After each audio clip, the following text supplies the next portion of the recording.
Chuchi, break time na. Po, sir, tapusin ko lang po. Okay. Tara na, Chuchi. Huwag ka na magpabibo kay sir. Payatot ka na nga eh. Break ka na. Ka na rito. Saan si Bas?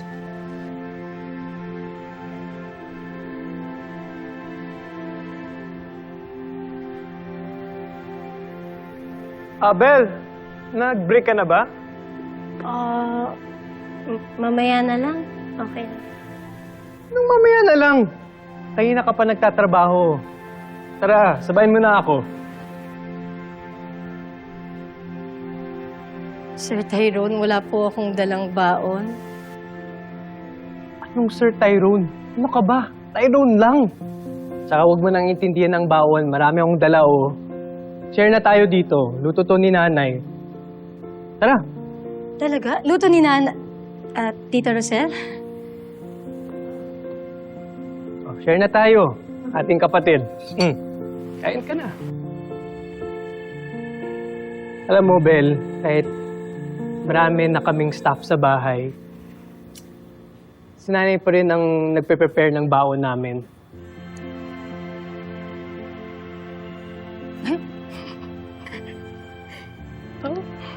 Okay. Yun.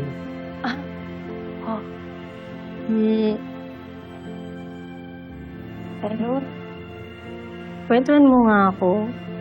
Kamusta si Tita Rosel bilang nanay nung mga bata pa kayo? Si nanay?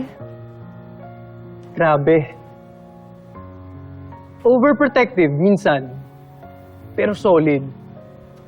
Alam mo, lahat gagawin niya para sa amin ni Tali. Alam mo, isang beses lang ako napalo niya. Nay, wala akong kasalanan, Nay. Nay. Sige na! Nay.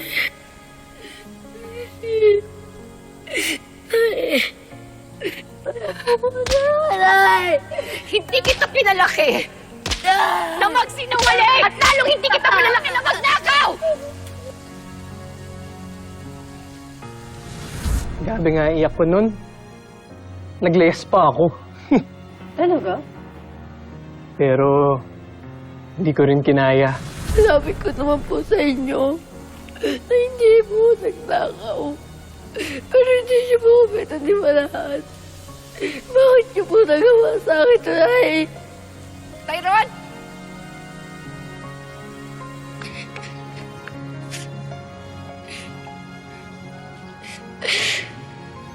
Nay!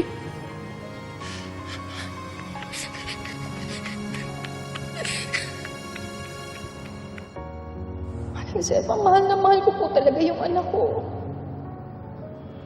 Nay, mahal na mahal ko rin po kayo, Nay.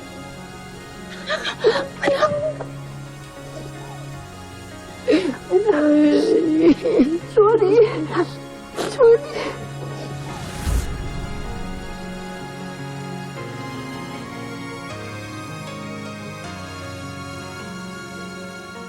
Bel, parang naiiyak ka. Hindi, kasi...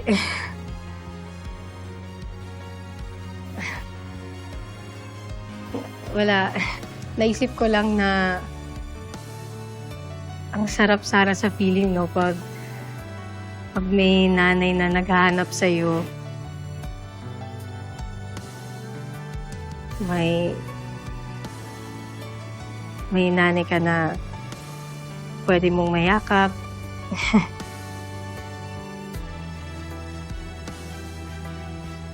Mabel, sana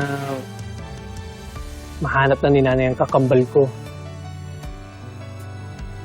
Para maging buo na ang pamilya namin. Para makumpleto na kami. Huwag mo na isipin yun. Nandito lang siya. Nandito siya?